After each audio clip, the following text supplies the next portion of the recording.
L'amendement 1389.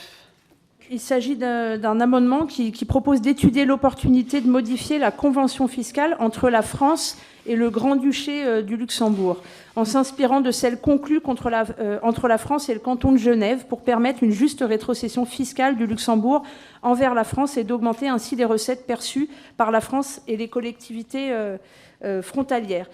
Les conventions signées entre la France et ses voisins sont très hétérogènes. Entre la France et le canton de Genève, pour éviter les doubles impositions, c'est le canton qui perçoit l'impôt.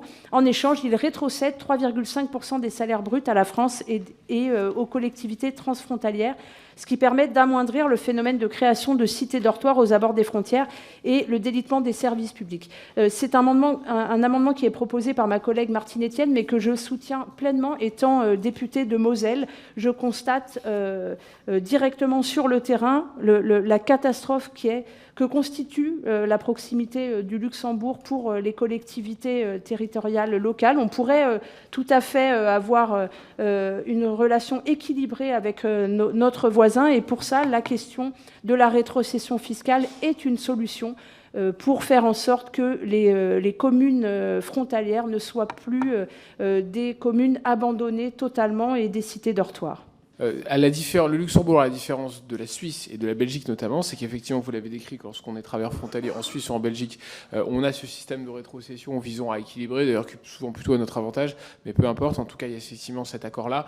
S'agissant du Luxembourg, nous n'avons pas le même fonctionnement, puisqu'effectivement, il n'y a pas ce système de rétrocession, mais en revanche, au même titre qu'il taxe les travailleurs français et les travailleurs au Luxembourg, nous taxons les travailleurs luxembourgeois qui travaillent en France. Donc c'est juste un choix qui a été fait comme ça, donc du coup défavorable. Vous n'êtes pas sans savoir qu'on est dans une situation qui est totalement déséquilibrée entre la France et le Luxembourg. Pour vous donner l'exemple de la ville qui est sur ma circonscription, la ville de Metz, qui est loin d'être la plus touchée, je pense à la ville de Thionville notamment, on a notamment aussi une fuite de tous les travailleurs. On n'a plus de conducteurs de bus, on n'a plus d'ATSEM, on n'a plus de soignants, on a des enseignants qui partent. Tout le monde va travailler au Luxembourg parce qu'il y a un décrochage des salaires.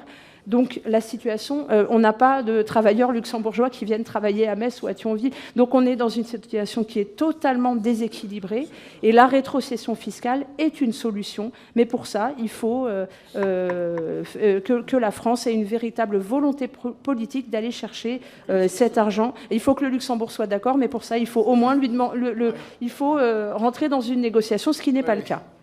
Oui, le moins qu'on puisse dire, c'est que les échanges de population active entre la France et le Luxembourg sont plus que déséquilibrés. La rétrocession fiscale, si elle peut être intéressante, ne réglera absolument pas la solution. C'est un des paramètres, mais ça ne règle pas les problèmes de main-d'œuvre, ça ne règle pas les problèmes de mobilité, ça ne règle pas les problèmes de logement. Voilà, donc c'est pas... Alors, pourquoi pas un rapport, mais en tout cas, c'est un des points, mais c'est certainement pas la solution, malheureusement. Alors, je soumets à votre vote cet amendement 1389, qui est pour,